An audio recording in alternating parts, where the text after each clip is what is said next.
Welcome to the Learning Pines YouTube. We hope this video helps. You start by confirming prerequisites: installed RAW Accel and the Visual C++ runtime, plus a known mouse DPI and polling rate.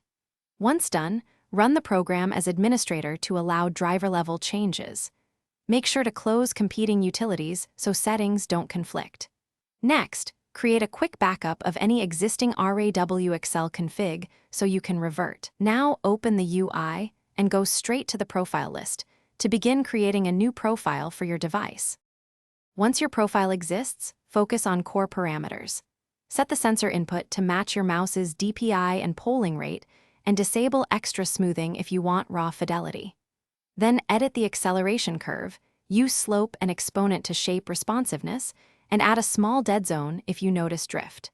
Use the built-in preview and movement recorder to watch how on-screen motion maps to your inputs. Make incremental changes and test after each tweak to isolate their effects. Finalize by saving the profile and marking it active. Bind it to a game or process when appropriate. Then perform extended live tests. Play and move through multiple sensitivity ranges to ensure consistency. If you encounter problems, first revert to your backup to confirm it's a config issue.